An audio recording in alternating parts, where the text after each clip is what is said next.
The world knows that Nigeria is a major oil producer in Africa. And in fact, from all assessments, we know that we are more of a gas country than an oil country. So that makes us really to be a country, whether investment from outside or a domestic investment, it makes us a country where the investment will be required for oil and gas. And therefore, domestic investment, foreign investment is really being invited for Nigeria. And then we have also had a policy. They started when I was in government, and the governments that have succeeded me have also, in fact, improved on it. This is what we call local content. How much of local participation, how much of local base for what we use in the oil and gas industry. When I was in government, I discovered that we didn't have more than 3 to 5%. And then I made a policy when it should be 45%, when it should be 75%, and the government that came after me made it into a law, not just a policy, but also there was legislation to back it up. And that has gone very well.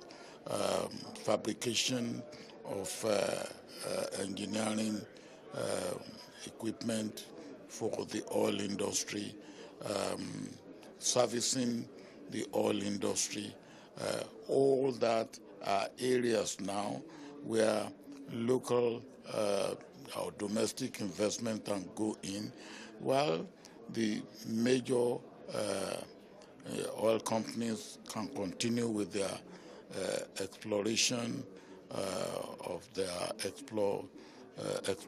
exploitation, with their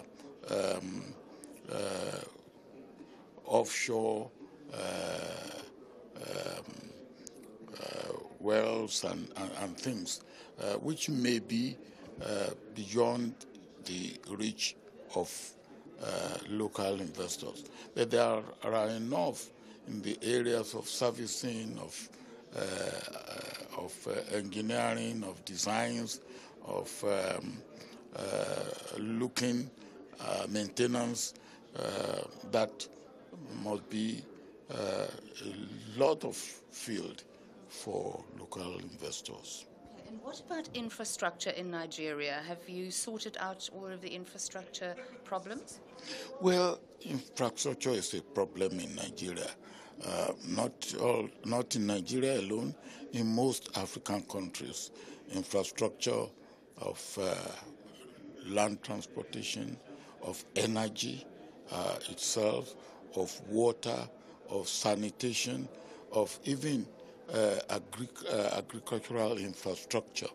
And these are areas that are calling for investment, areas that for the foreseeable future we cannot even satisfy our needs. The estimate by the World Bank is that by the year 2050, Africa will have doubled its population from 1.1 billion that it is today to well over 2.2 billion. Now, about 80% of those people will be living in cities. We will have cities of 20, 30 million people. Now, you can imagine all that will go with that. The sanitation, the road, the railway, the housing, the schools, the hospitals, the water supply. These are areas that are crying for investment, and investment from within Africa, investment from outside Africa. And another good thing is that return on investment in Africa is one of the highest in the world. So there's no reason why we should not get sufficient investment if we also make Africa, and particularly Nigeria, which will have 1 out of every African, a Nigerian, if we do take and make investment, we make Nigeria investment-friendly country, investors will come. You also very firmly believe in intra-African trade and free trade within the continent. Please tell me a bit more about that. Well, since the beginning of our Continental organization, OAU in 1963, the idea of the founding fathers is integration. I believe that time they thought that if we have political integration, then all the other forms of integration, economic integration, social integration, infrastructural integration, will follow. It didn't quite happen. And then we had AU at the turn of the century taken over from OAU. And then there was a shift. The shift was, well, let us go for economic integration. And economic integration would make it possible for political integration to follow. And so we were talking of, well, common currency, movement, common passport, open sky, one sky for all of us in Africa. And that has now started to happen. In March this year, in Kigali, our leaders signed agreement on African Free Trade Zone. And they were also kind to us and kind to themselves.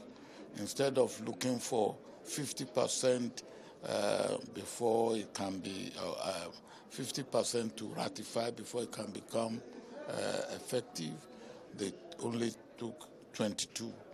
And as at, I was in Cairo last week. As at last week, 49 countries have signed, 8 countries have ratified. We are waiting for 14 more countries, and they believe that within the next 6 months we will have those 14 countries